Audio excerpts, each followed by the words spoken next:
ਤੇ ਵਿਦਿਆਰਥੀਓ, ਵਾਹਿਗੁਰੂ ਜੀ ਕਾ ਖਾਲਸਾ, ਵਾਹਿਗੁਰੂ ਜੀ ਕੀ ਫਤਿਹ। ਭਾਈ ਵੀਰ ਸਿੰਘ ਜੀ ਦੀ ਸ਼ਖਸੀਅਤ ਸੰਬੰਧੀ ਦੱਖਣੀ ਏਸ਼ੀਆ ਭਾਖਾ ਅਤੇ ਸੱਭਿਆਚਾਰ ਕੇਂਦਰ ਤੇ ਭਾਈ ਵੀਰ ਸਿੰਘ ਚੇਅਰ ਵੱਲੋਂ ਸਾਂਝੇ ਤੌਰ 'ਤੇ ਉੱਦਮ ਕੀਤਾ ਗਿਆ। ਇਹ ਦੋਵੇਂ ਸੰਸਥਾਵਾਂ ਵਧਾਈ ਦੀਆਂ ਪਾਤਰ ਹਨ। ਬਹੁਤ ਚੰਗਾ ਉੱਦਮ ਕੀਤਾ ਹੈ। ਭਾਈ ਵੀਰ ਸਿੰਘ ਜੀ ਦੀ ਸੱਭਿਅਤਾ ਦੇ ਵਿੱਚ ਇੱਕ ਬਹੁਤ ਵੱਡੀ ਥਾਂ ਹੈ ਅਤੇ ਉਹਨਾਂ ਦੀ ਸ਼ਖਸੀਅਤ ਲਈ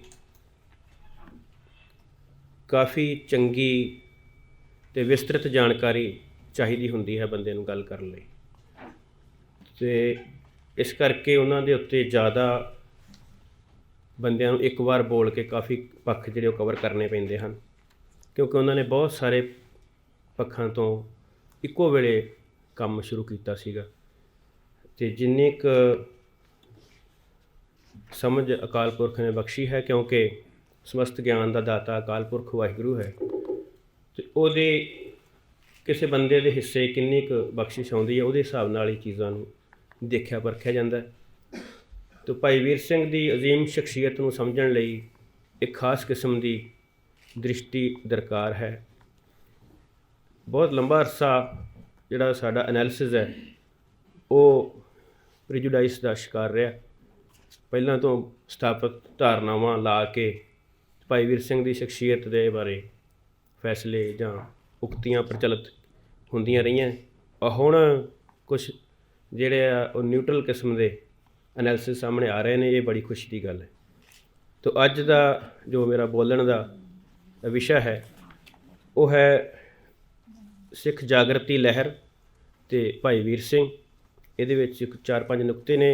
1-2 ਨੁਕਤੇ ਮੈਂ ਪੜ੍ਹ ਕੇ ਬੋਲ ਦਿਆਂਗਾ, ਕਿਉਂਕਿ ਅਕੈਡਮਿਕਸ ਦੇ ਵਿੱਚ ਇੱਕ ਖਾਸ ਕਿਸਮ ਦੀ ਜਿਹੜੀ ਭਾਸ਼ਾ ਆ ਉਹਦਾ ਬੰਧੇਜ ਹੁੰਦਾ। 1-2 ਨੁਕਤੇ ਜਿਹੜੇ ਮੈਂ ਜ਼ਬਾਨੀ ਤੁਹਾਡੇ ਨਾਲ ਸਾਂਝੇ ਕਰ ਲਵਾਂਗਾ, ਤਾਂ ਕਿ ਜਿਹੜੀ ਮੇਰੀ ਉੱਦਾਂ ਰੋਜ਼ਾਨਾ ਦੀ ਪ੍ਰੈਕਟਿਸ ਹੈ ਉਹਦੇ ਹਿਸਾਬ ਨਾਲ ਵੀ ਗੱਲ ਕੀਤੀ ਜਾ ਸਕੇ। ਜਿਸ ਵੇਲੇ ਭਾਈ ਵੀਰ ਸਿੰਘ ਜੀ ਨੇ ਆਪਣਾ ਕਾਰਜ ਆਰੰਭ ਕੀਤਾ, ਉਹਨਾਂ ਨੇ ਪੰਥਕ ਰੂਪ ਵਿੱਚ ਜਦੋਂ ਪੰਥਕ ਸਰੋਕਾਰਾਂ ਸੰਬੰਧੀ ਕਾਰਜਸ਼ੀਲ ਹੋਏ ਤਾਂ ਸਿੱਖ ਇੱਕ ਡੂੰਘੀ ਨੇਸਤੀ ਦਾ ਸ਼ਿਕਾਰ ਸਨ। ਤਖਤੋ ਤਾਜ ਗਵਾਚਣ ਦੀ ਵੇਦਨਾ, ਨਾਮ ਰਸ ਤੋਂ ਟੁੱਟੀ ਹੋਈ ਸੁਰਤ ਦੀ ਪਦਾਰਥਕ ਭਟਕਣ, ਸੁੱਕ ਰਹੇ ਕਾਵ ਰਸਿਕਤਾ ਅਤੇ ਸੰਗੀਤ ਦੇ ਸੋਮੇ, ਵਿਪਰ ਸੰਸਕਾਰ ਦੇ ਤੰਦਵਾ ਜਾਲ ਵਿੱਚ ਲਪੇਟੀ ਧਰਮ ਦੀ ਵਿਹਾਰਕਤਾ, ਨਵੀਂ ਰੋਸ਼ਨੀ ਦੇ ਤਰਕ ਵਿਗਿਆਨ ਅਤੇ ਪ੍ਰੋਟੈਸਟੈਂਟ ਨੈਤਿਕਤਾ ਵੱਲ ਖਿਚੀਂਦੀ ਨਵੀਨ ਚੇਤਨਾ, ਵਿਪਰ ਸੰਸਕਾਰ ਅਤੇ ਪੂੰਜੀਵਾਦ ਦੀਆਂ ਵਲੀਨੀ ਕਰਨ ਵਾਲੀਆਂ ਸਾਜ਼ਿਸ਼ੀ ਚਾਲਾਂ ਆਦਿ ਅਜਿਹੇ ਮਸਲੇ ਸਨ ਜਿਨ੍ਹਾਂ ਨਾਲ ਸਿੱਖ ਅਵਚੇਤਨ ਸਰਾਬੋਰ ਸੀ। ਸਿੱਖ ਹਸਤੀ ਲਈ ਹੋਂਦ ਦਾ ਸੰਕਟ ਬਣ ਚੁੱਕੀ ਇਸ ਮਾਨਸਿਕ ਅਵਸਥਾ ਵਿੱਚੋਂ ਬਾਹਰ ਕੱਢਣ ਲਈ ਸਮੁੱਚੇ ਕੌਮੀ ਆਪੇ ਨੂੰ ਤਤਕਾਲੀ ਲੋੜਾਂ ਅਨੁਸਾਰ ਨਵੇਂ ਸਿਰਿਓਂ ਸੰਸਥਾਗਤ ਕਰਨ ਦੀ ਲੋੜ ਸੀ। ਭਾਈ ਸਾਹਿਬ ਨੇ ਇੱਕੋ ਵੇਲੇ ਸਾਰੇ ਮੁਹਾਜ਼ ਖੋਲ੍ਹ ਦਿੱਤੇ ਅਤੇ ਤਨ ਮਨ ਧਨ ਨਾਲ ਇਹਨਾਂ ਕਾਰਜਾਂ ਵਿੱਚ ਜੁਟ ਪਏ। ਭਾਈ ਸਾਹਿਬ ਨੇ ਸਿੱਖ ਚਰਿੱਤਰ ਦੀ ਬੁਨਿਆਦ ਵਜੋਂ ਇਤਿਹਾਸਕ ਵਿਰਸੇ ਨਾਲ ਸਾਂਝ ਪਕੇਰੀ ਕਰਨ ਲਈ ਮਹਾਂਕਾਵਿਕ ਸੋਚ ਸਿਰਜਣ ਅਤੇ ਗੁਰਬਾਣੀ ਵਿਆਖਿਆ ਦੇ ਨਾਲ ਆਧੁਨਿਕ ਜੀਵਨ ਰਾਉਣ ਦੇ ਅੰਤਰੀਵ ਤਰਕ ਦੇ ਅਨੁਸਰਨ ਵਿੱਚ ਬੈਂਕ, ਛਾਪਾਖਾਨਾ, ਧਰਮ ਪ੍ਰਚਾਰ ਸੰਗਠਨ ਅਤੇ ਵਿਦਿਅਕ ਅਦਾਰਿਆਂ ਦੇ ਪ੍ਰਬੰਧ ਆਦਿ ਸੰਬੰਧੀ ਬੁਨਿਆਦੀ ਕਾਰਜ ਕੀਤਾ। ਸੋ ਇਹ ਜੋ ਕਾਰਜ ਭਾਈ ਸਾਹਿਬ ਕਰ ਰਹੇ ਸਨ, ਉਹਦਾ ਕਾਰਨ ਸੀ ਕਿ ਉਹ ਸਿੱਖ ਹਸਤੀ ਨੂੰ ਤਤਕਾਲੀ ਲੋੜਾਂ ਅਨੁਸਾਰ ਤਿਆਰ ਕਰਨਾ ਚਾਹੁੰਦੇ ਸਨ, ਭਾਵ ਕਿ ਉਹਨੂੰ ਨਵੇਂ ਸਿਰੋਂ ਸਿਰਜਣਾ ਚਾਹੁੰਦੇ ਸਨ ਜੋ ਸਥਿਤੀ ਬਣ ਚੁੱਕੀ ਆ ਉਹਦੇ ਹਿਸਾਬ ਨਾਲ।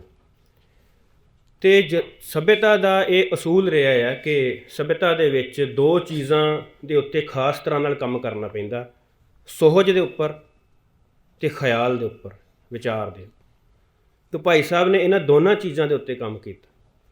ਜਦੋਂ ਅਸੀਂ ਅੱਜ ਉਹਨਾਂ ਦੇ ਇਸ ਸੰਸਾਰ ਤੋਂ ਅਲਵਿਦਾ ਕਹਿ ਜਾਣ ਤੋਂ ਬਾਅਦ ਵੀ ਉਹਨਾਂ ਦੇ ਸਾਹਿਤ ਨੂੰ ਪੜ੍ਹਦੇ ਹਾਂ ਤਾਂ ਉਹਨਾਂ ਦਾ ਸਾਹਿਤ ਸਾਡੀ ਸ਼ਖਸੀਅਤ ਨੂੰ ਸਵਾਰਦਾ ਆ। ਜਿਵੇਂ ਜੱਟ ਆਪਣੀ ਪੈਲੀ ਨੂੰ ਵਾਹੁੰਦਾ ਅਤੇ ਸਵਾਰਦਾ ਹੈ ਤਾਂ ਕਿ ਉਹਦੇ ਵਿੱਚੋਂ ਕੁਛ ਉਪਜ ਪੈਦਾ ਕੀਤੀ ਜਾ ਸਕੇ, ਕੁਛ ਨਵਾਂ ਉਹਦੇ 'ਚੋਂ ਉੱਗ ਸਕੇ, ਨਵੀਂ ਸਿਰਜਣਾ ਕੀਤੀ ਜਾ ਸਕੇ। ਤੋਂ ਜਿਹੜਾ ਖੇਤੀ ਦਾ ਅਨੁਭਵ ਹੈ, ਜਿਵੇਂ ਉਹਦੇ ਵਿੱਚ ਵਾਹੁਣ ਅਤੇ ਸਵਾਰਨ ਦਾ ਮਹੱਤਵ ਹੈ, ਇਵੇਂ ਹੀ ਸ਼ਖਸੀਅਤ ਨੂੰ ਲਗਾਤਾਰ ਵਾਹੁਣਾ ਅਤੇ ਸਵਾਰਨਾ ਪੈਂਦਾ ਹੈ, ਤਾਂ ਕਿ ਉਹਦੇ ਵਿੱਚ ਜਿਹੜਾ ਸਿਰਜਣਾਤਮਕ ਪੱਖ ਹੈ, ਨਵਿਆਉਣ ਦਾ ਪੱਖ ਹੈ, ਆਪਣੇ ਆਪ ਨੂੰ ਸੁੰਦਰ ਰੂਪ ਵਿੱਚ ਹਰ ਸਮੇਂ ਸਿਰਜਣਾਤਮਕ ਰੂਪ ਵਿੱਚ ਬੰਨ੍ਹ ਕੇ ਰੱਖਣ ਦਾ ਜਿਹੜਾ ਪੱਖ ਹੁੰਦਾ ਹੈ ਜ਼ਿੰਦਗੀ ਦਾ, ਉਹ ਲਗਾਤਾਰ ਉਹਨੂੰ ਤਾਜ਼ਾ ਰੱਖਿਆ ਜਾ ਸਕੇ। ਤਾਂ ਭਾਈ ਵੀਰ ਸਿੰਘ ਦਾ ਸਾਹਿਤ ਹੁਣ ਵੀ ਪੜ੍ਹਨ ਦੇ ਨਾਲ ਸਾਡੀਆਂ ਜਿਹੜੀਆਂ ਭਾਵਨਾਵਾਂ ਹਨ ਉਹ ਤਰਲ ਹੁੰਦੀਆਂ ਹਨ। ਬਹੁਤ ਸਾਰੇ ਵਿਦਿਆਰਥੀ, ਬਹੁਤ ਸਾਰੇ ਸੱਜਣ ਮਿੱਤਰ ਜਦੋਂ ਭਾਈ ਵੀਰ ਸਿੰਘ ਦੀਆਂ ਰਚਨਾਵਾਂ ਉਹਨਾਂ ਨੂੰ ਪੜ੍ਹਨ ਲਈ ਦਿੱਤੀਆਂ ਜਾਂਦੀਆਂ, ਜਦੋਂ ਪਹਿਲੀ ਵਾਰ ਪੜ੍ਹਦੇ ਨੇ, ਕਈ ਵਾਰ ਪੜ੍ਹ ਕੇ ਵੀ ਇਹੀ ਅਨੁਭਵ ਸਾਂਝਾ ਕਰਦੇ ਨੇ ਕਿ ਉਹਨਾਂ ਦੀਆਂ ਅੱਖਾਂ ਨਮ ਹੁੰਦੀਆਂ ਸਨ। ਬਾਰ ਉਹਨਾਂ ਦੇ ਜਿਹੜਾ ਭਾਵਨਾਵਾਂ ਨੇ ਉਹ ਤਰਲਤਾ ਵਿੱਚ ਆ ਕੇ ਕਈਆਂ ਦਾ ਗੱਚ ਭਰ ਜਾਂਦਾ ਸੀ, ਕਈ ਉਹ ਗੱਲ ਨਹੀਂ ਕੀਤੀ ਜਾਂਦੀ ਸੀਗੀ। ਤਾਂ ਇਸ ਤਰ੍ਹਾਂ ਦਾ ਜਿਹੜਾ ਅਨੁਭਵ ਹੁੰਦਾ ਆ ਜ਼ਿੰਦਗੀ ਦੇ ਵਿੱਚ, ਉਹਦੀ ਬੜੀ ਇੱਕ ਮਹੱਤਵਪੂਰਨ ਥਾਂ ਹੁੰਦੀ ਹੈ। ਤਾਂ ਇਹ ਹੈ ਭਾਈ ਵੀਰ ਸਿੰਘ ਦਾ ਕਾਰਜ ਖੇਤਰ, ਜਿੱਧਰ ਉਹਨਾਂ ਨੇ ਕੰਮ ਸ਼ੁਰੂ ਕੀਤਾ ਸੀਗਾ ਕਿ ਸਿੱਖ ਹਸਤੀ ਨੂੰ ਨਵੇਂ ਸਿਰਿਓਂ ਸਿਰਜਿਆ ਜਾਵੇ। ਅਤੇ ਉਹਦੇ ਲਈ ਜਿਵੇਂ ਆਪਾਂ ਇਹ ਜ਼ਿਕਰ ਕੀਤਾ ਕਿ ਸੁਹਜ ਅਤੇ ਵਿਚਾਰ, ਭਾਈ ਵੀਰ ਸਿੰਘ ਦੀ ਸ਼ਖਸੀਅਤ ਵਿੱਚੋਂ ਸੁਹਜ, ਜਿਵੇਂ ਡਾਕਟਰ ਸਾਹਿਬ ਨੇ ਸ਼ੁਰੂ 'ਚ ਹੀ ਗੱਲ ਕੀਤੀ ਸੀ ਕਿ ਉਹ ਫੁੱਲਾਂ ਨਾਲ ਬਹੁਤ ਪਿਆਰ ਕਰਦੇ ਸੀਗੇ। ਹੁਣ ਫੁੱਲ ਜਿਹੜਾ ਸੁਹਜ ਹੈ ਉਹਦਾ ਕੋਮਲਤਾ ਨਾਲ ਵੀ ਤਾਲੁਕ ਹੈ। ਜਿਹੜੇ ਫਿਲਾਸਫੀ ਦੇ ਵਿਦਵਾਨ ਜਾਂ ਵਿਦਿਆਰਥੀ ਬੈਠੇ ਹੋਣਗੇ ਉਹਨਾਂ ਨੂੰ ਪਤਾ ਹੈ ਕਿ ਐਸਥੈਟਿਕਸ ਦਾ ਕਿੰਨਾ ਵੱਡਾ ਥਾਂ ਹੈ ਹਰ ਕਿਸਮ ਦੀ ਸੱਭਿਅਤਾ ਦੇ ਵਿੱਚ। ਅਤੇ ਇਹ ਜੋ ਅਸੀਂ ਜਿਸ ਕਮਰੇ ਵਿੱਚ ਬੈਠੇ ਹਾਂ, ਇਹਦੇ 'ਚ ਵੀ ਸੁਹਜ ਦੇ ਪੱਖ ਅਤੇ ਹੋਰ ਭਾਵੇਂ ਤਕਨੀਕ ਦੇ ਪੱਖ ਵੀ ਸ਼ਾਮਲ ਨੇ, ਪਰ ਇਹ 'ਚ ਸੁਹਜ ਵੀ ਸ਼ਾਮਲ ਹੈ। ਹਰ ਜਗ੍ਹਾ 'ਤੇ ਸੁਹਜ ਹੁੰਦਾ ਹੈ। ਜਦੋਂ ਅਸੀਂ ਘਰੋਂ ਉੱਠ ਕੇ ਤਿਆਰ ਹੋ ਕੇ ਕਿਤੇ ਪਹੁੰਚਦੇ ਹਾਂ ਤਾਂ ਸੁਹਜ ਸ਼ਾਮਲ ਹੈ, ਰੰਗਾਂ ਦੀ ਚੋਣ ਵਿੱਚ, ਪੱਗ ਦੇ ਸਟਾਈਲ ਵਿੱਚ, ਦਸਤਾਰ ਜਾਂ ਸਿਰ ਵਾਹੁਣ ਵਿੱਚ ਵੀ ਸੁਹਜ ਸ਼ਾਮਲ ਹੈ।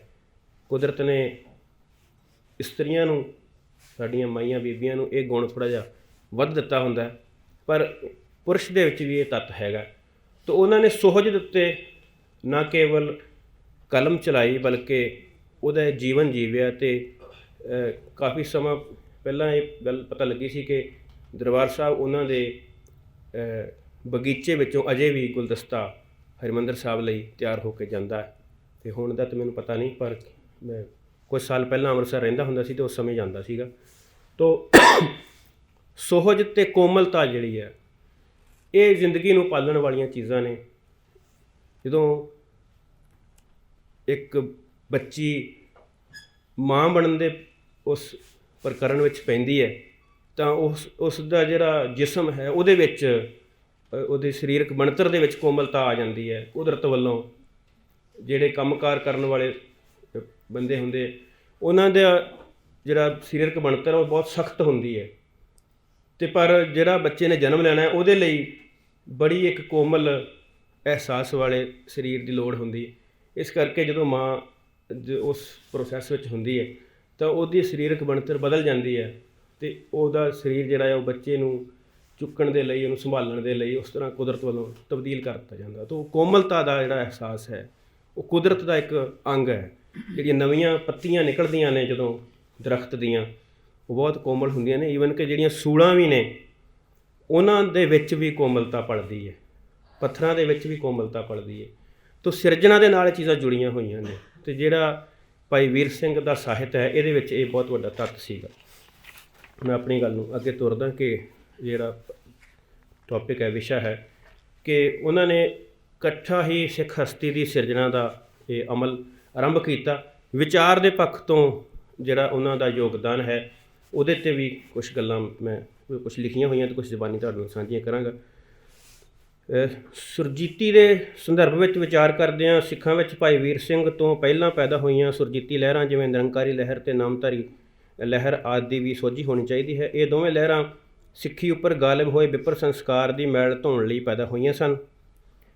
ਪ੍ਰੋਫੈਸਰ ਹਰਿੰਦਰ ਸਿੰਘ ਮਹਿਬੂਬ ਦੀ ਇੱਥੇ ਇੱਕ ਕੋਟੇਸ਼ਨ ਹੈ, ਮੈਂ ਉਹ ਹੂਬਹੂ ਪੜ੍ਹਨੀ ਚਾਹੁੰਦਾ ਕਿ ਜਦੋਂ ਵਿਪਰ ਸੰਸਕਾਰ ਉੱਤੇ ਪਲਦੇ ਰੋਗੀ ਸਾਹਿਤ, ਆਲਸੀ ਬਿਰਤੀਆਂ, ਅਸਲੀ ਸੁਰਤਾਲ ਨਾਲ ਟੁੱਟੇ ਹੋਏ ਕੂੜ ਲਗਾਵਾਂ ਅਤੇ ਸਮੂਹਿਕ ਸਵਾਰਥ ਵਿੱਚ ਖਲੋਤੀ ਅਲਪ ਸੋਚਣੀ ਦੀਆਂ ਤਹਾਂ ਧਰਮ ਦੀ ਮੌਲਿਕ ਪ੍ਰਤਿਭਾ ਉੱਤੇ ਜੰਮ ਜਾਂਦੀਆਂ ਹਨ ਤਾਂ ਧਰਮ ਦੇ ਰੂਹਾਨੀ, ਇਖਲਾਕੀ ਅਤੇ ਅਮਲੀ ਪੱਖਾਂ ਦੀ ਤਾਜ਼ਗੀ ਤਰਕਣ ਲੱਗਦੀ ਹੈ। ਮਹਾਨ ਚੇਤਨਾ ਨਾਲੋਂ ਅਰਦਾਸ ਅਤੇ ਸਿਮਰਨ ਦੇ ਰਿਸ਼ਤੇ ਟੁੱਟਣ ਲੱਗਦੇ ਹਨ। ਤੋ ਜਿਹੜੀਆਂ ਇਹ ਦੋ ਚੀਜ਼ਾਂ ਅਰਦਾਸ ਔਰ ਸਿਮਰਨ, ਇਹ ਅਸੀਂ ਹੁਣ ਦੇ ਜਿਹੜਾ ਕਿਸਾਨੀ ਸੰਘਰਸ਼ ਸੀਗਾ ਉਹਦੇ ਵਿੱਚ ਵੀ ਇਹਨਾਂ ਨੂੰ ਜਾਗਰਤ ਹੁੰਦਿਆਂ ਅਤੇ ਲੋਕਾਂ ਦੇ ਅਮਲ ਦਾ ਹਿੱਸਾ ਬਣਦਿਆਂ ਦੇਖਿਆ। ਅਤੇ ਇਹਦੀ ਬੜੀ ਇੱਕ ਮਹੱਤਵਪੂਰਨ ਥਾਂ ਸੀਗੀ। ਅਤੇ ਇਹਦੇ ਨਾਲ ਕੀ ਹੁੰਦਾ ਕਿ ਮਹਾਨ ਚੇਤਨਾ ਨਾਲੋਂ ਅਰਦਾਸ ਅਤੇ ਸਿਮਰਨ ਦੇ ਰਿਸ਼ਤੇ ਟੁੱਟਣ ਲੱਗਦੇ ਹਨ ਅਤੇ ਇਸ ਦਾ ਇਤਿਹਾਸਕ ਰੋਲ ਆਪਣੇ ਖਾਤਮੇ ਦੇ ਨੇੜੇ ਪਹੁੰਚ ਜਾਂਦਾ ਹੈ।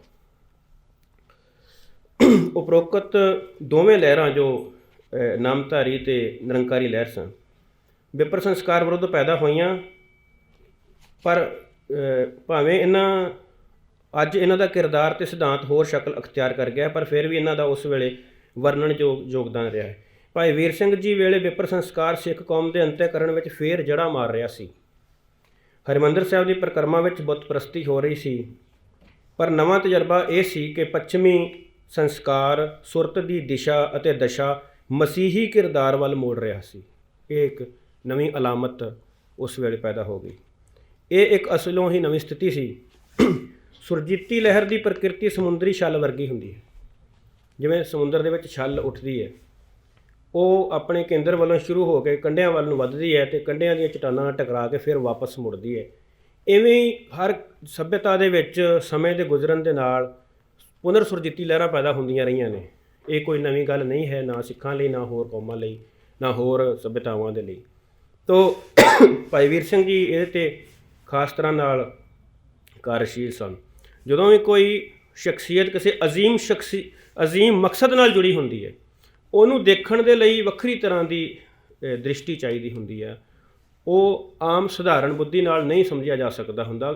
ਬਿਨਾਂ ਉਸ ਮਕਸਦ ਨੂੰ ਕੇਂਦਰ ਵਿੱਚ ਰੱਖਿਆ ਉਸ ਸ਼ਖਸੀਅਤ ਦੇ ਕੰਮਾਂ ਨੂੰ ਔਰ ਉਹਦੇ ਅਸਰ ਨੂੰ ਚੰਗੀ ਤਰ੍ਹਾਂ ਨਾਲ ਪਕੜਿਆ ਨਹੀਂ ਜਾ ਸਕਦਾ ਹੁੰਦਾ। ਇਸ ਕਰਕੇ ਬਹੁਤ ਸਾਰਾ ਐਨਾਲਿਸਿਸ ਜਿਹੜਾ ਭਾਈ ਵੀਰ ਸਿੰਘ ਬਾਰੇ ਸੀਗਾ ਉਹ ਲਾਮਿਆਂ ਦਾ ਅਤੇ ਹੋਰ ਕਈ ਕਿਸਮ ਦਾ ਸੀਗਾ। ਅਤੇ ਉਹਦੇ 'ਚੋਂ ਵੱਖਰੀਆਂ ਗੱਲਾਂ ਜਿਹੜੀਆਂ ਹੁਣ ਸਾਹਮਣੇ ਆ ਰਹੀਆਂ ਨੇ ਜਾਂ ਅਸੀਂ ਲਿਆਉਣ ਦੀ ਕੋਸ਼ਿਸ਼ ਕਰ ਰਹੇ ਹਾਂ, ਉਹਨਾਂ ਵਿੱਚੋਂ ਕੁਝ ਇਹ ਨੇ।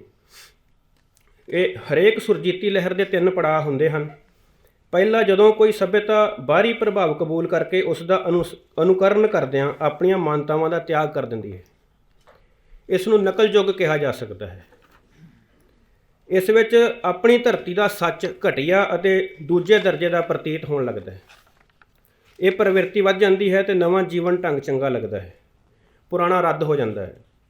ਦੂਜਾ ਯੁੱਗ ਉਦੋਂ ਸ਼ੁਰੂ ਹੁੰਦਾ ਹੈ ਜਦੋਂ ਪ੍ਰਤਿਭਾ ਨੂੰ ਆਪਣੇ ਵਿਰਸੇ ਦੀ ਮਹੱਤਤਾ ਪ੍ਰਤੀਤ ਹੁੰਦੀ ਹੈ ਅਤੇ ਉਹ ਇਸ ਦੀ ਸੁਰਜੀਤੀ ਲਈ ਕਿਰਿਆਸ਼ੀਲ ਹੁੰਦੀ ਹੈ। ਇਸ ਨੂੰ ਪ੍ਰਤੀਕਿਰਿਆ ਯੁੱਗ ਕਹਿ ਸਕਦੇ ਹਾਂ।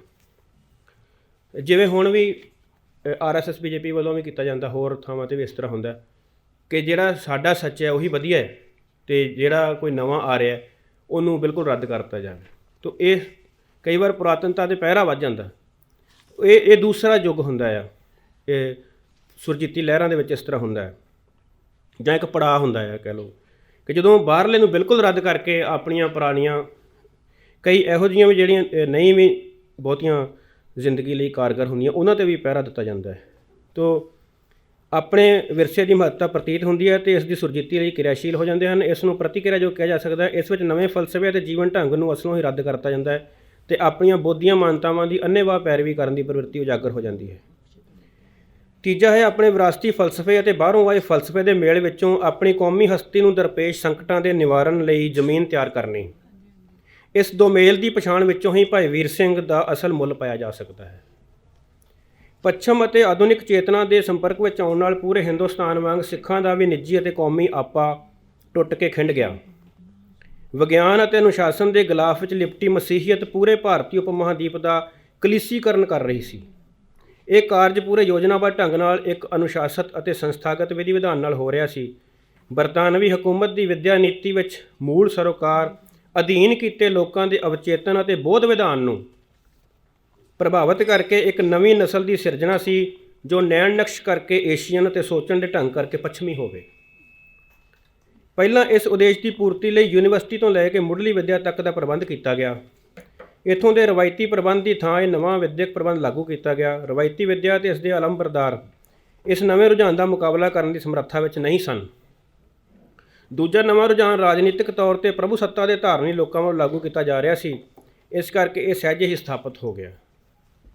ਹੁਣ ਵੀ ਜਦੋਂ ਐਜੂਕੇਸ਼ਨ ਪਾਲਿਸੀ ਚੇਂਜ ਕੀਤੀ ਗਈ ਆ, ਸਾਰੀ ਤਬਦੀਲੀ ਵਾਪਰ ਰਹੀ ਹੈ, ਨਵੇਂ ਸਿਲੇਬਸ ਬਣ ਰਹੇ ਨੇ, ਅਤੇ ਜਦੋਂ ਇੱਕ ਪ੍ਰਭੂ ਸੱਤਾਧਾਰੀ ਧਿਰ ਇਹਨਾਂ ਚੀਜ਼ਾਂ ਨੂੰ ਲਾਗੂ ਕਰਦੀ ਹੈ ਤਾਂ ਉਹਦਾ ਲਾਗੂ ਹੋਣਾ ਸਹਿਜ ਹੋ ਜਾਂਦਾ ਹੈ। ਅਤੇ ਜਦੋਂ ਜਿਹੜੇ ਉਹ ਅਧੀਨ ਲੋਕ ਹੁੰਦੇ ਨੇ ਉਹ ਕੋਈ ਤਬਦੀਲੀ ਕਰਨਾ ਚਾਹੁਣ ਤਾਂ ਉਹਨਾਂ ਨੂੰ ਵੱਡਾ ਸੰਘਰਸ਼ ਕਰਨਾ ਪੈਂਦਾ ਹੈ।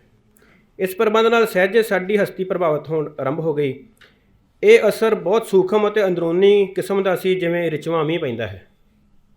ਉਸ ਵੇਲੇ ਦੇ ਇਤਿਹਾਸਕ ਵਰਤਾਰੇ ਵਿੱਚੋਂ ਇਹ ਤੱਥ ਪ੍ਰਚੰਡ ਤੀਬਰਤਾ ਨਾਲ ਮਹਿਸੂਸ ਹੁੰਦਾ ਹੈ ਕਿ ਭਾਰਤੀ ਲੋਕ ਪੱਛਮੀ ਗਿਆਨ ਸ਼ਾਸਤਰ, ਮੁੱਲ ਪ੍ਰਬੰਧ ਅਤੇ ਮਸੀਹੀ ਨੈਤਿਕਤਾ ਵੱਲ ਤੇਜ਼ ਗਤੀ ਨਾਲ ਆਕਰਸ਼ਿਤ ਹੋ ਰਹੇ ਸਨ।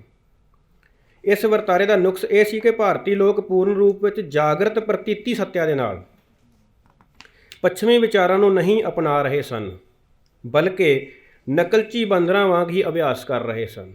ਜੇ ਕੋਈ ਬੰਦਾ ਪ੍ਰਤੀਤੀ ਜਿਹਨੂੰ ਅੰਗਰੇਜ਼ੀ 'ਚ ਰੀਅਲਾਈਜੇਸ਼ਨ ਕਹਿ ਦਿੰਦੇ ਆ, ਰਿਲਾਈਜ਼ ਕਰਕੇ ਕਿਸੇ ਪਾਸੇ ਚਲਾ ਜਾਵੇ, ਉਹਦੀ ਕੋਈ ਗੱਲ ਨਹੀਂ ਹੁੰਦੀ। ਉਹਨੇ ਆਪਣੀ ਅਕਲ ਦੇ ਨਾਲ, ਆਪਣੇ ਅਨੁਭਵ ਦੇ ਨਾਲ ਉਹਨੂੰ ਮਹਿਸੂਸ ਕਰ ਲਿਆ ਕਿ ਮੇਰੇ ਲਈ ਇਹ ਰਸਤਾ ਠੀਕ ਹੈ। ਪਰ ਜੇ ਕੋਈ ਨਕਲ ਕਰਕੇ ਜਾ ਰਿਹਾ ਹੋਵੇ ਤਾਂ ਉਹ ਬਹੁਤੀ ਚੰਗੀ ਗੱਲ ਨਹੀਂ ਸੀ। ਇਸੇ ਕਰਕੇ ਇਸ ਨੂੰ ਨਕਲਯੁੱਗ ਕਿਹਾ ਹੈ। ਅਸਲ ਪ੍ਰਤੀਤੀ ਦੀ ਅਣਹੋਂਦ ਕਾਰਨ ਚਰਿੱਤਰ ਦੀ ਰੂਹ ਗਵਾਚ ਰਹੀ ਸੀ ਅਤੇ ਮੁਲੰਮਾ ਚੜ੍ਹਦਾ ਜਾ ਰਿਹਾ ਸੀ। ਬੰਗਾਲੀ ਵਿਦਵਤਾ ਨੇ ਸਭ ਤੋਂ ਪਹਿਲਾਂ ਇਸ ਦਾ ਅਸਰ ਕਬੂਲ ਕੀਤਾ ਅਤੇ ਉੱਥੇ ਬਹੁਤ ਜ਼ਿਆਦਾ ਸਾਹਿਤ ਰਚਨਾ ਹੋਈ, ਜਿਸ ਵਿੱਚ ਭਾਰਤੀ ਦਰਸ਼ਨ ਦੀ ਥਾਂ ਪੱਛਮੀ ਦ੍ਰਿਸ਼ਟੀ ਕਾਰਜਸ਼ੀਲ ਦਿਸਦੀ ਹੈ।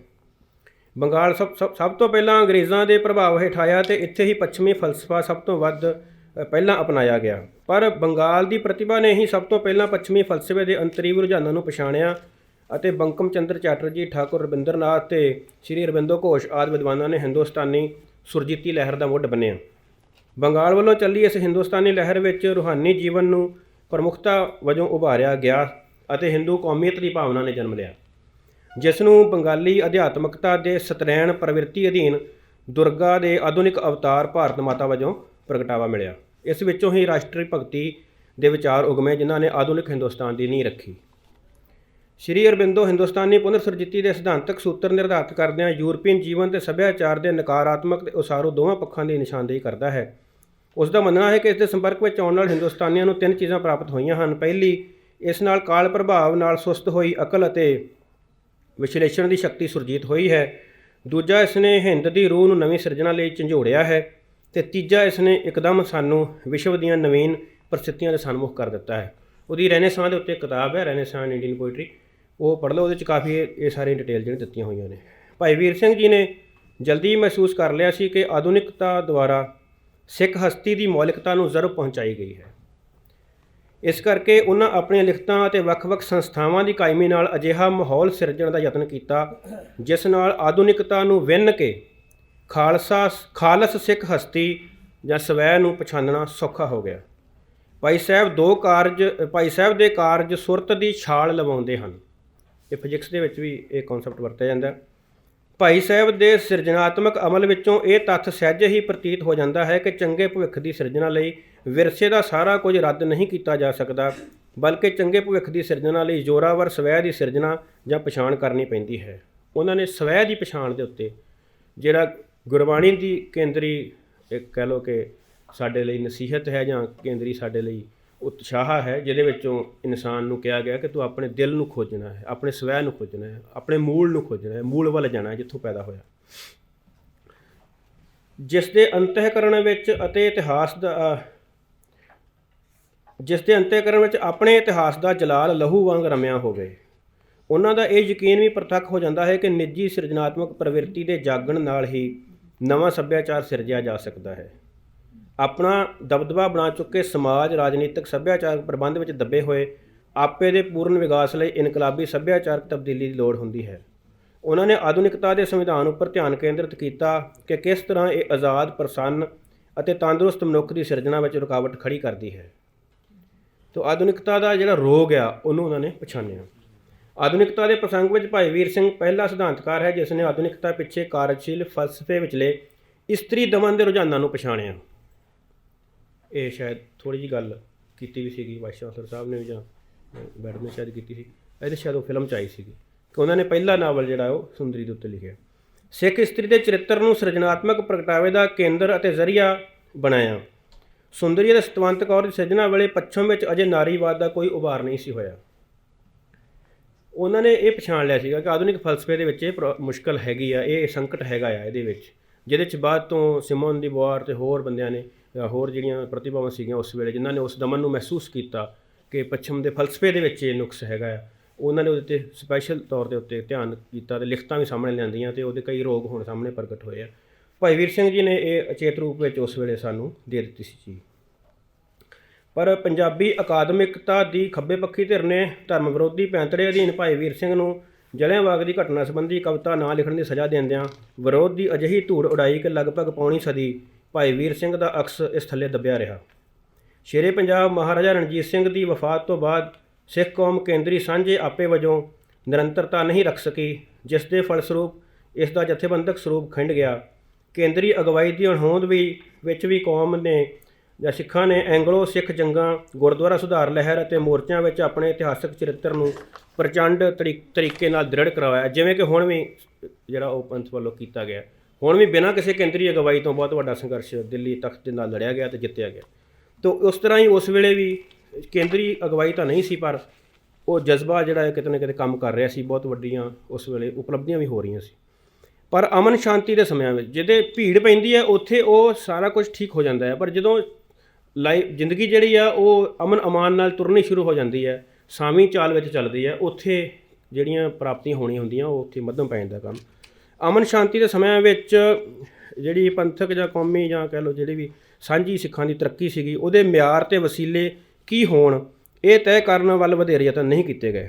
ਨਤੀਜੇ ਵਜੋਂ ਸਿੱਖ ਸ਼ਾਂਤੀ ਦੇ ਸਮਿਆਂ ਵਿੱਚ ਨਵੇਂ ਆਧੁਨਿਕ ਸੰਸਾਰ ਵਿੱਚ ਵਸੇਬ ਲਈ ਲੋੜੀਂਦੇ ਵਸੀਲਿਆਂ ਦੇ ਅਭਿਆਸ ਵਿੱਚ ਰੁੱਝ ਗਏ।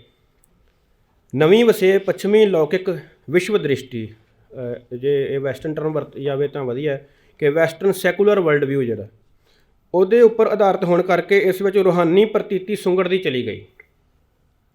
ਰੂਹਾਨੀ ਸੋਮਿਆਂ ਤੋਂ ਟੁੱਟਣ ਦਾ ਅਮਲ ਜ਼ੋਰ ਫੜ ਗਿਆ। ਇਸ ਨਾਲ ਸਿੱਖ ਸੁਰਤ ਦਾ ਇਲਾਹੀ ਖੇੜਾ ਜਾਂਦਾ ਰਿਹਾ ਅਤੇ ਸੁਰਤ ਬੁਰੀ ਤਰ੍ਹਾਂ ਖਿੰਡ ਗਈ।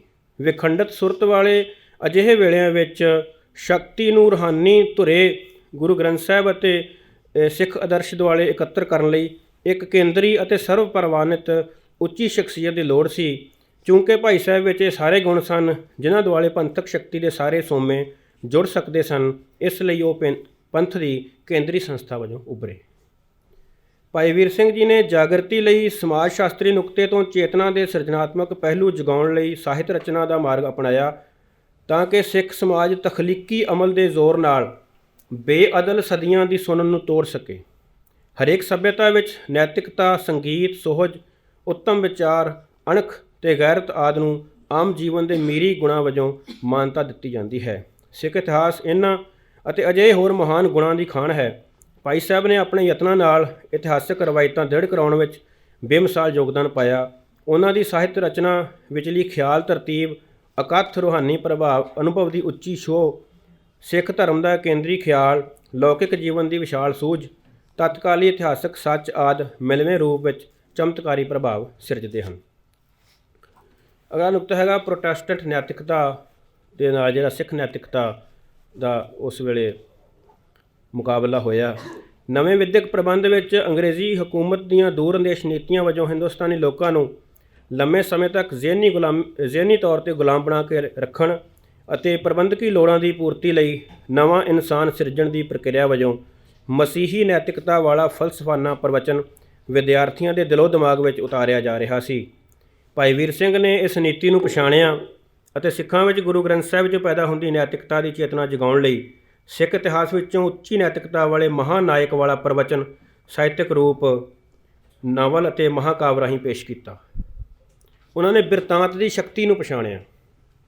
ਬਿਰਤਾਂਤ ਦੀ ਸ਼ਕਤੀ ਸਾਰੀਆਂ ਸਭਿਅਤਾਵਾਂ ਦੇ ਵਿੱਚ ਇੱਕ ਵੱਡੀ ਸ਼ਕਤੀ ਮੰਨੀ ਜਾਂਦੀ ਹੈ। ਅੱਜ ਵੀ ਹਕੂਮਤ ਆਪਣੇ ਵੱਲੋਂ ਬਿਰਤਾਂਤ ਪ੍ਰਚਲਿਤ ਕਰਨ ਲਈ ਨਵੀਆਂ ਤਕਨੀਕਾਂ ਅਤੇ ਹੋਰ ਚੀਜ਼ਾਂ ਦਾ ਸਹਾਰਾ ਲੈਂਦੀ ਹੈ ਅਤੇ ਬਹੁਤ ਸਾਰੇ ਹਕੂਮਤੀ ਬਿਰਤਾਂਤ ਜਿਹੜੇ ਨੇ ਲੋਕਾਂ ਵੱਲੋਂ ਸੱਚ ਦੇ ਤੌਰ 'ਤੇ ਮੰਨ ਲਏ ਜਾਂਦੇ ਨੇ, ਜਿਨ੍ਹਾਂ ਦੇ ਪਿੱਛੇ ਕਿ ਬਹੁਤੀਆਂ ਸਾਜ਼ਿਸ਼ਾਂ ਸ਼ਾਮਲ ਹੁੰਦੀਆਂ ਨੇ ਅਤੇ ਕਈਆਂ ਦਾ ਜਿਹੜਾ ਸੱਚਿਆਂ ਦਾ ਅਤੇ ਮਹਾਤਰਾਂ ਦਾ ਜਿਹੜਾ ਬਿਰਤਾਂਤ ਆ ਉਹ ਦਬਾਅ ਦਾ ਰੋਲ ਦਿੱਤਾ ਜਾਂਦਾ।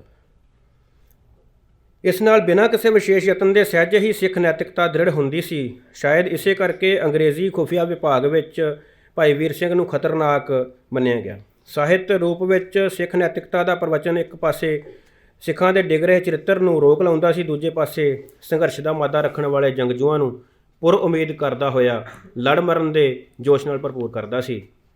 ਭਾਈ ਵੀਰ ਸਿੰਘ ਦੀ ਕਾਰਜਵਿਧੀ ਮੁੱਖ ਰੂਪ ਵਿੱਚ ਸਿਰਜਣਾਤਮਕ ਸਾਹਿਤਕ ਪ੍ਰਤੀਕਰਮ ਵਾਲੀ ਸੀ। ਇਹ ਕਾਰਜਵਿਧੀ ਦੁਨੀਆ ਵਿੱਚ ਵੱਡੇ ਸੰਘਰਸ਼ ਲੜਨ ਤੋਂ ਪਹਿਲਾਂ ਲੋਕ ਲਹਿਰ ਖੜੀ ਕਰਨ ਲਈ ਵਰਤੀ ਜਾਣ ਵਾਲੀ ਇੱਕ ਪੁਖਤਾ ਕਾਰਜਵਿਧੀ ਹੈ। ਇਸ ਨਾਲ ਸਿੱਖ ਆਪਾ ਨਾ ਕੇਵਲ ਸੰਗਠਿਤ ਹੋਇਆ ਬਲਕਿ ਨਵੇਂ ਆਧੁਨਿਕ ਸੰਸਾਰ ਦੇ ਮੁਹਾਵਰੇ ਅਤੇ ਤਰਕ ਦਾ ਹਾਣੀ ਵੀ ਬਣਿਆ। ਆਖਰੀ ਨੁਕਤਾ ਹੈ ਉਹ ਮੈਂ ਜ਼ਬਾਨੀ ਸੰਖੇਪ ਵਿੱਚ ਕਹਿ ਦਿੰਦਾ। ਸਿੱਖਾਂ ਦੀ ਰਾਜਨੀਤਿਕ ਹਸਤੀ ਦਾ ਸਵਾਲ ਤੇ ਭਾਈ ਵੀਰ ਸਿੰਘ। ਤੋਂ ਭਾਈ ਵੀਰ ਸਿੰਘ ਜੀ ਨੇ ਸਿੱਖਾਂ ਦੀ ਰਾਜਨੀਤਿਕ ਹਸਤੀ ਲਈ ਕੰਮ ਕੀਤਾ, ਜਿਸ ਨੁਕਤੇ 'ਤੇ ਬਹੁਤ ਘੱਟ ਚਰਚਾ ਹੋਈ ਹੈ। ਅਤੇ ਆਮ ਤੌਰ 'ਤੇ ਉਹਨਾਂ ਦੇ ਇਹ ਕਿਹਾ ਜਾਂਦਾ ਕਿ ਉਹਨਾਂ ਨੇ ਐਕਟਿਵ ਜਿਹੜੀ ਪੋਲੀਟਿਕਸ ਆ ਜਾਂ ਜਿਹੜੀ ਕਹਿ ਲਓ ਕਾਰਕੁੰਨ ਵਾਲੀ ਰਾਜਨੀਤਿਕ ਗਤੀਵਿਧੀ ਹੁੰਦੀ ਹੈ ਉਹਦੇ ਵਿੱਚ ਹਿੱਸਾ ਨਹੀਂ ਲਿਆ। ਤਾਂ ਜਿਵੇਂ ਕਿ ਮੈਂ ਪਹਿਲਾਂ ਇਹ ਬੋਲ ਦਿੱਤਾ ਆ ਕਿ ਜਿਹੜੀ ਉਹ ਐਕਟੀਵਿਟੀ ਜਦੋਂ ਸ਼ੁਰੂ ਹੁੰਦੀ ਹੈ, ਜਿਸ ਤਰ੍ਹਾਂ ਅਕਾਲੀ ਦਲ ਨੇ ਜਾਂ ਹੋਰ ਸਾਡੀਆਂ ਸੰਸਥਾਵਾਂ ਨੇ ਉਹ ਸਿੱਧੀ ਉਹ ਗਤੀਵਿਧੀ ਕੀਤੀ ਹੈ, ਉਸ ਤਰ੍ਹਾਂ ਦੀ ਕਾਰਜਸ਼ਾਲੀ ਅਪਣਾਈ ਹੈ, ਉਸ ਤੋਂ ਪਹਿਲਾਂ ਜਿਹੜਾ ਕਰਨ ਵਾਲਾ ਕੰਮ ਹੁੰਦਾ ਭਾਈ ਵੀਰ ਸਿੰਘ ਉਹ ਕਰ ਰਹੇ ਸਨ। ਅਤੇ ਜਿਹੜੀ ਹਕੂਮਤ ਹੁੰਦੀ ਹੈ ਜਿਹੜੀ ਕਿ ਰਾਜਨੀਤੀ ਹੀ ਕਰ ਰਹੀ ਹੁੰਦੀ ਹੈ, ਉਹਨਾਂ ਨੂੰ ਉਹਦੀ ਸਮਝ ਹੁੰਦੀ ਹੈ। ਇਸ ਕਰਕੇ ਖੁਫੀਆ ਵਿਭਾਗ ਦੀਆਂ ਰਿਪੋਰਟਾਂ ਵਿੱਚ ਇਹ ਸ਼ਾਇਦ ਹੋਰ ਪਰਚਿਆਂ ਵਿੱਚ ਇਹ ਚੀਜ਼ਾਂ ਆ ਜਾਣਗੀਆਂ ਕਿ ਕਿਹੜੀ ਰਿਪੋਰਟ ਵਿੱਚ ਕੀ ਕਿਹਾ ਗਿਆ। 2 ਅੰਗਰੇਜ਼ ਅਫਸਰ ਜਿਹੜੇ ਨੇ ਬਹੁਤ ਵੱਡੇ ਉਸ ਵੇਲੇ ਜਿਹੜੇ ਭਾਈ ਵੀਰ ਸਿੰਘ ਜੀ ਸੰਬੰਧੀ ਆਪਣੀਆਂ ਵੱਡੀਆਂ ਟਿੱਪਣੀਆਂ ਕਰਦੇ ਨੇ ਅਤੇ ਉਹਨਾਂ ਨੇ ਕਿਹਾ ਕਿ ਇਹ ਜਿਹੜੀਆਂ ਸਿੰਨੀਆਂ ਸੰਸਥਾਵਾਂ ਚੱਲ ਰਹੀਆਂ ਨੇ, ਚਾਹੇ ਉਹ ਸਿੰਘ ਸਭਾ ਹੈ, ਚਾਹੇ ਉਹ ਚੀਫ ਖਾਲਸਾ ਦੀਵਾਨ ਹੈ, ਇਹ ਜੇ ਖਾਲਸਾ ਕਾਲਜ ਬਣਿਆ ਹੈ, ਅਤੇ ਇਹਨਾਂ ਦੇ ਪਿੱਛੇ ਜਿਹੜੀ ਜੀਨੀਅਸ ਹੈ, ਜਿਹੜੀ ਪ੍ਰਤਿਭਾ ਹੈ ਉਹ ਭਾਈ ਵੀਰ ਸਿੰਘ ਦੀ ਹੈ। ਅਤੇ ਭਾਈ ਵੀਰ ਸਿੰਘ ਜਿਹੜੇ ਕੰਮ ਕਰ ਰਿਹਾ ਹੈ ਉਹ ਆਉਣ ਵਾਲੇ ਸਮੇਂ ਵਿੱਚ ਅੰਗਰੇਜ਼ਾਂ ਦੇ ਲਈ ਇੱਥੇ ਮੁਸ਼ਕਲ ਖੜੀ ਕਰਨਗੇ, ਉਹ ਪਛਾਣ ਕਰ ਰਹੇ ਸਨ। ਅਤੇ ਇਹ ਨੁਕਤੇ ਜਿਹੜੇ ਨੇ ਕੁਛ ਐਸੇ ਨੇ ਜਿਨ੍ਹਾਂ ਦੇ ਉੱਤੇ ਵਕਤ ਦੀ ਧੂੜ ਪਈ ਹੈ, ਜਿਹਨੂੰ ਝਾੜਨ ਦੀ ਲੋੜ ਹੈ ਕਿ ਉਹਨਾਂ ਨੇ ਕਾਹਦੇ ਲਈ ਕੰਮ ਕੀਤਾ। ਉਹ ਸਿੱਖਾਂ ਦੀ ਰਾਜਨੀਤਿਕ ਹਸਤੀ ਪ੍ਰਤੀ ਬਹੁਤ ਜ਼ਿਆਦਾ ਡੂੰਘੇ ਸਰੋਕਾਰ ਰੱਖਦੇ ਸਨ ਅਤੇ ਸਿੱਖਾਂ ਦੀ ਰਾਜਨੀਤਿਕ ਹਸਤੀ ਨੂੰ ਸਥਾਪਿਤ ਕਰਨ ਲਈ ਹੀ ਉਹ ਯਤਨ ਕਰ ਰਹੇ ਸਨ, ਜਿਹਦੀ ਤੁਲਨਾ ਆਪਾਂ ਅਮਰੀਕਾ ਦੇ ਸਾਫਟ ਪਾਵਰ ਮਾਡਲ ਨਾਲ ਕਰ ਸਕਦੇ ਹਾਂ ਕਿ ਐਸੀਆਂ ਸੰਸਥਾਵਾਂ ਖੜੀਆਂ ਕੀਤੀਆਂ ਜਾਣ ਜਿਹਦੇ ਨਾਲ ਕਿਸੇ ਸੱਭਿਆਚਾਰ ਨੂੰ ਗਾਲਿਬ ਕਰ ਲਿਆ ਜਾਵੇ, ਕਿਸੇ ਸੱਭਿਆਚਾਰ ਨੂੰ ਉਭਾਰ ਲਿਆ ਜਾਵੇ ਅਤੇ ਦੂਸਰਿਆਂ ਦੇ ਮੁਕਾਬਲੇ ਖੜਾ ਕਰ ਲਿਆ ਜਾਵੇ। ਤੋ ਉਹਨਾਂ ਨੇ ਸਿੱਖਾਂ ਦੀ ਹਸਤੀ ਨੂੰ ਵਾਇਆ ਸੰਵਾਰਿਆ। ਮੈਂ ਮੁਖਤਸਰ ਲਫ਼ਜ਼ਾਂ 'ਚ ਆਪਣੀ ਗੱਲ ਦੁਹਰਾ ਦਿੰਦਾ। ਉਸ ਨੂੰ ਰਾਜਨੀਤਿਕ ਤੌਰ 'ਤੇ ਕਿਵੇਂ ਸਥਾਪਿਤ ਹੋਣਾ ਹੈ, ਕਿਹੜੀਆਂ ਚੀਜ਼ਾਂ, ਕਿਹੜੇ ਗੁਣ ਨੇ ਜਿਹੜੇ ਆਧੁਨਿਕ ਸਮੇਂ ਵਿੱਚ ਅਸੀਂ ਰੱਖ ਕੇ ਦੂਸਰਿਆਂ ਨੂੰ ਗੁਰੂ ਗ੍ਰੰਥ ਸਾਹਿਬ ਦੇ ਵਿੱਚੋਂ ਪੈਦਾ ਹੁੰਦੇ ਸਰਬੱਤ ਦੇ ਭਲੇ ਵਾਲੇ ਮਾਡਲ ਦੇ ਅਧੀਨ ਆਪਣੀ ਜਿਹੜੀ ਵਾਜਬੀਅਤ ਦੱਸ ਸਕਦੇ ਹਾਂ ਕਿ ਇਸ ਖਿੱਤੇ ਦੇ ਵਿੱਚ ਜ਼ਿੰਦਗੀ ਜਿਹੜੀ ਤਾਂ ਹੀ ਮੋੜ ਸਕਦੀ ਹੈ ਜੇ ਇੱਥੇ ਇੱਕ ਖਾਲਸਾਈ ਰਹੁ ਰੀਤਾਂ ਦੇ ਅਨੁਸਾਰ ਜਿਹੜੀ ਆ ਉਹ ਰਾਜਨੀਤੀ ਨੂੰ ਚਲਾਇਆ ਜਾਵੇ ਜਾਂ ਇੱਥੋਂ ਦੇ ਰਾਜਨੀਤਿਕ ਅਤੇ ਸਮਾਜਿਕ ਪ੍ਰਬੰਧ ਨੂੰ ਚਲਾਇਆ ਜਾਵੇ। ਅਤੇ ਜੇ ਸਿੱਖਾਂ ਦਾ ਇਹ ਦਾਅਵਾ ਹੈ, ਜਿਹੜੀਆਂ ਗੱਲਾਂ ਦੇ ਉੱਤੇ ਇਹ ਦਾਅਵਾ ਖੜਾ ਹੋਣਾ ਟਿਕਣਾ ਹੈ, ਉਸ ਦਾਅਵੇ ਨੂੰ ਮਜ਼ਬੂਤ ਕਰਨ ਲਈ ਭਾਈ ਵੀਰ ਸਿੰਘ ਕੰਮ ਕਰ ਰਹੇ ਸਨ। ਤਾਂ ਇਹ ਇੱਕ ਨੁਕਤਾ ਹੈ ਕਿ ਸਿੱਖਾਂ ਦੀ ਰਾਜਨੀਤਿਕ ਹਸਤੀ ਦੇ ਸਵਾਲ 'ਤੇ ਉਹ ਕੀ ਕੰਮ ਕਰ ਰਹੇ ਸਨ। ਸੋ ਇਸ ਪੇਪਰ ਨੂੰ ਮੈਂ ਇੱਥੇ ਸਮਾਪਤ ਕਰਦਾ ਅਤੇ ਇਸ ਸਮਾਗਮ ਵਿੱਚ ਸ਼ਿਰਕਤ ਕਰਨ ਲਈ ਸੱਦਾ ਦੇਣ ਲਈ ਤੁਹਾਡਾ ਬਹੁਤ ਸ਼ੁਕਰੀਆ ਜੀ।